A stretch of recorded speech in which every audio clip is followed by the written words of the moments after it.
Members of BFW, what is up? This is Pepto-Bismol casting you only the greatest hits from our war versus Kings of Clash.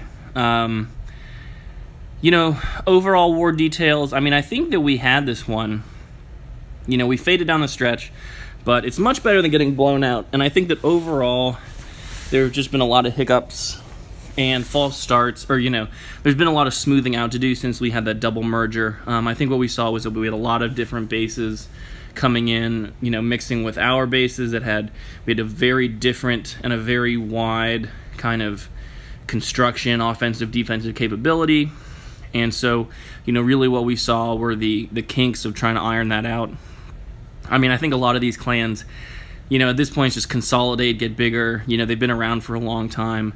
They're fine-tuned machines. BFW is pretty great, but we're not a bunch of, hardcore dudes who are min-maxing the crap out of this game. Some of us are, myself included, but, we certainly don't mind having casual players. All right, so let's get into this war. Let's look at the offensive, defensive capabilities.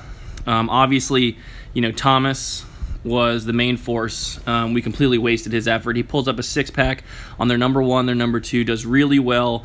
That pretty much kept us in the game the whole time. That was the deciding factor, and we just faded. Then you had Halby, the Beast, the Angry Beast, coming in with a 3-star on their number 7. Zero Grind, of course, also pulling up a six-pack. Great job. I think Zero Grind's really shown some growth, some power. Unfortunately, Old Man Zeke didn't fire. Usually he does. And, of course, Joe Pavo, just punching above his weight nonstop, pulls up a six-pack, defensively just a complete beast. And then, of course, we got our all-stars, G-Force, Igor, Konar Blood. So consistent, so effective, unbelievably powerful. C-Tane, Mazdog, pulling up the six-pack. Chance Jr., Blay, 1876. By the way, Blay, 1876. I love that name, man. I don't understand what it means. I could be anything at this point. I love it, though. Just kind of this nonchalance taking you towards victory. All right, so Chance, defensively very strong. I think some of those 1 of 5 were, scout hits. But doesn't matter, still good. Same thing with Big T, not giving up that 3rd star. Obviously, that was the crucial point. And, up top defensively, that's the main thing that matters, right? In the middle, we're going to get 3-starred. The goal is to soak up as many hits as you can. I was able to take 3. Joe Pavo, the Beast, able to take 5. Again, I keep meaning to switch over to his base. If you want to take a look at his base, go ahead and do that. Lieutenant Dan picking up some heat. KB, Konar Blood, also just a defensive master. Mazdog, Magic Man, also good with good bases there. These are guys who are throwing up their bases, asking for tweaks, asking for help. So this is all stuff that, we definitely want to encourage. So, I think it's important to take a look at some of their hits, take a look at some of our hits, kind of get a view from there. But let's obviously take a look at both of Thomas's hits up top. So what Thomas does here, I think this is pretty much your standard Weibo. He goes with a strong giant front, spreads out the giants, and what I've seen, one defensive tactic that I've seen is that people place these outer defenses, like these little cannons, so that it soaks up your giants and they're not as evenly distributed. Just keep that in mind. I haven't found it to be very effective, but especially against loons it can kind of work. But Thomas just overcomes it, and his giants are a monster meat shield, especially with that Grand Warden. So then, and giants obviously optimize the Grand Warden healing boost. So then the next play here, he's in the core. He uses his magic book perfectly when there's a lot of fire coming at him, and he mitigates a lot of that Inferno Tower heat, again, with the giants, with his troop selection, with the witches. It's interesting because he gets this kind of complete sweep across the base, and his troops end up following the wall wrecker up the middle, which is something that I've seen in these successful hits. You follow the siege engine. So you generally should be attacking from the opposite side of the town hall. I think these one-sided town hall bases, they kind of invite you to attack from a particular side, but then you keep your siege machine, and the siege machine is just so powerful, it's just not worth it to make this kind of a weird building mistake. And the magic here is that the bowlers and the witches have so much firepower that they're able to overcome this kind of tight compartment. I think in different scenarios, you would see this kind of compartment situation, and you would get kind of afraid, but because the witches have so much meat shield, even if they're going up against a wizard tower, that they're able to just completely mitigate all the damage with the skellies and just completely blast through. Like an Inferno tower, set to single target, has absolutely no chance. By the way, though, I mean, if you're not setting your Inferno tower to single target, I don't know what you're doing. That should be the absolute norm. Multi-shot Inferno, is pretty much useless. The damage just isn't there, especially since, you don't have that healing negation anymore. But anyway, great hit by Thomas. No need to watch him kill a builder hut. Take a look at the Weibo, take a look at what worked, take a look at what he was able to salvage from the attack, but he had a huge hit squad at the end that was able to knock down that final compartment. And that's kind of what you want to see. You want to put yourself in a favorable position going into the final stretch, because I think at that point it's just hard to predict what your troops are going to do unless you've really, really thoroughly planned out an attack. So again, here's Thomas going up against Dev, Diggity Dev. Here he goes. He rocks the Weibo again. Like I said, Weibo's got the heat. He's got a massive siege machine in there. And this is just a beautiful attack. He goes up the middle again. These guys are using this kind of like ISO Inferno archetype, which is good. Don't get me wrong. ISO Inferno can definitely confound a lot of different attack strategies. And they get left over in the end. So that's the issue, right? You have to really game plan if you want to go after an ISO Inferno like that. But what we're seeing here is that Thomas has tons of heat coming up the middle, and the witches pretty much completely mitigate the ISO Inferno towers, right? So he swings into the Eagle Artillery. The guy's got a Town Hall in the middle. He just powers through that. He uses his spells very effectively. And I think the difference here, is he uses the backdoor jump. I think backdoor jump has really got heat. The jump spell utility has really kind of changed in the setting of the wall breaker. And, I would encourage you guys to, Halby does this thing really well. He does the backdoor jump really well. Obviously, you can see Thomas showing off that move here. But, again, what you saw up front, the Weibo attack in the beginning is very, very stressful, right? Until you get to that Eagle Artillery, you're taking hits and your army is getting blasted. So you have to use the Warden Magic Book very effectively to mitigate as much damage as you can, in addition to using your spells to keep your stuff alive. To G-Force's point, I think that you need the Grand Warden to make the Weibo viable. I think there's no question about that. Otherwise, the troops just don't have enough survivability. But that being said, you don't need to Queen Walk with a Weibo. So look at these loadouts, utilize them. I think Thomas is the Weibo, probably the best of anybody in the clan, no question. So, just take a look at this bad boy, because he's a beast. So anyway, great hit. I think this one, went off much better because he had both the Witch, the Archer Queen, and the Bowler ready to go at the end. All right, let's take a look at Joe Pavo's friggin' hero hit on John is King. John's a little bitch. That's how I feel about that. So Joe Pavo going with the Weibo with his High Warden. I haven't personally incorporated the Weibo. I haven't been practicing with that a lot. Mostly what I've been doing is rocking and rolling with the Lava Loon. But I'm really glad Joe Pavo took this base because he's got max Air D, and once you see those max Air D, I think the Electro Loon pretty much loses its efficacy. But barring that, that's when I would swing with Electro Loon on any other base except for this. So here we go, Joe Pavo again choosing to attack into the Eagle and then alongside himself on the Town Hall. That's what we see with the Siege Machines. That's the right move. His spell play is perfect. His Magic Book maybe could have been a little bit more optimal, but it doesn't really matter because he had that Rage and Heal coming down. And so Joe Pavo basically just follows the Siege Breaker, his Wall Wrecker, all the way to the Town Hall, which is perfect.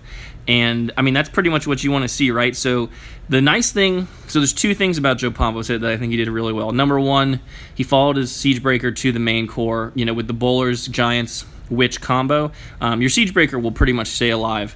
The other thing that he does, which is really nice, is that he picked the short side where he knew troops could circle around the outside and then just swept it. I think that that's kind of what you need to do so that your core troops are not taking too much heat. You do need to send some troops around the outside. And, you could say it's an error. You could say it's the way that I did it intentionally. But what we see when these attacks are successful, not all your troops go into the funnel. So it's kind of different from the Falcon hit. With the Weibo, you want to spread it out so that your softer troops, your witches in the back, don't take fire. You do not want them to get crossfire, from the other stuff as you dive towards the core. So you see Joe Pava with tons of stuff left over. I mean, he mauled this base. He's a number 10. That guy's a number 6. This guy pretty much had near max stuff, and Joe Pava just mauled the crap out of him with that sweet Weibo. So, something to keep in mind for myself. Here we go. Halby coming up on a Weibo. He's got shitty giants. So, we'll see how it goes. Halby, number 3. All right, let's see how he does this. He's a little... So his giants come in, but then they get kind of busted up. He does have a lot of giant attrition in the beginning. And then, there we go. He's got his bowlers coming in. Oh, it takes a lot of hit there. No heal. Oh, there's his heal. Plays his heal. Yeah, I mean, I think that overall goes pretty well. I mean, I think that there's not too much there to criticize. He spread his giants out, spread his bowlers out, spread his witches out. He's got his side force going. Side force of bowlers is just so crucial.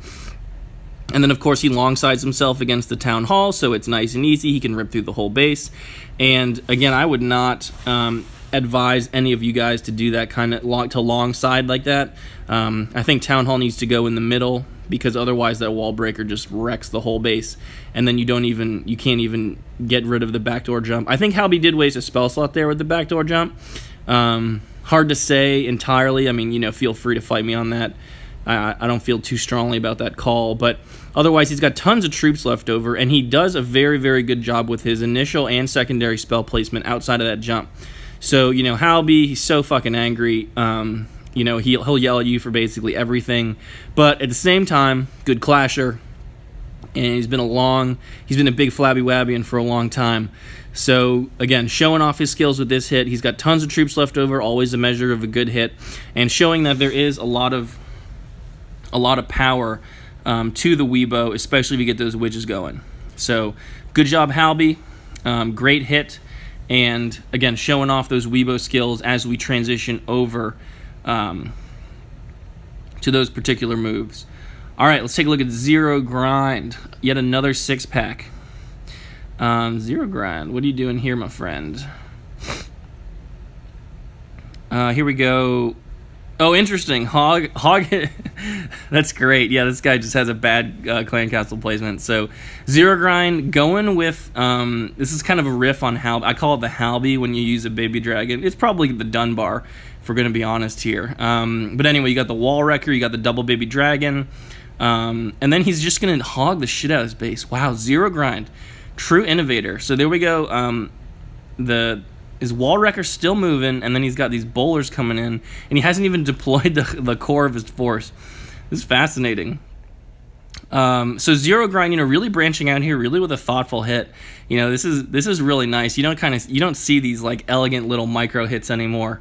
I'm still waiting for the Mega Hog deployment.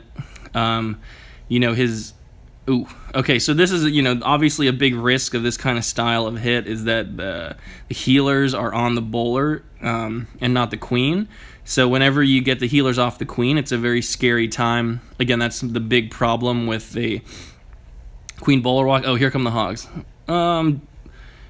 Decent hog deployment. Oh, man, are the hogs like farting smoke? I didn't notice that before. Interesting little feature. Well, anyway, look at that. Heal spell placement was really, really good. Mitigates a giant bomb, gets them going to the side, anticipates where they're going to go, and then feathers in a couple more hogs at the end. Oh, that's pretty good. That's gorgeous. Yeah, there goes his... he's got tons of heals left over. So Zero Grind, really just playing this base to the max. Really great job there. I think the only criticism I would have is that he kind of messed up with the healer... Oh, no, the hogs weren't farting. Those were the bowlers. Oh, man, I'm losing my mind. That was the bowler rocks exploding. That was not hog farting. But I think that they should include a hog fart when they jump over the walls. Supercell, get on it. Anyway, yeah, so that was, I think the only criticism I have is the healer situation, where I think that he needs to, work on the healer transition. It's always scary. I've fucked that up many times. But, just minor things to keep in mind. All right, I'm going to do my hit because you guys still are not, especially for the newer guys, I still don't understand why you're not using Electroloon. This is basically, what I would consider to be a near max Town Hall 10 with, not great air defenses, and you can just rip through it. So here we go, you use the Warden Magic Book, you use the Rage. Freeze, the primary goal is to mitigate the Air Sweeper. And then once you get into the core, you get 3 dragons in the core. That's pretty much game over. And there it is right there. So, the spell placement can be a little tricky. I mean, the timing, you do need to get the timing right. But you just have so much juice here, especially if the base is tight. There are some bases that you can't Electroloon, no question. Or some bases where you got to switch up the mix, 10 loons, 7 dragons, 16 loons, 6 dragons. But in general, the Electro Dragons just hit so hard. If they're actually able to maximize their Chain Lightning, I mean, it's unstoppable. I wouldn't even worry. So this concludes part 1 of the war recap. We'll come back and finish up part 2 in a little bit. All right.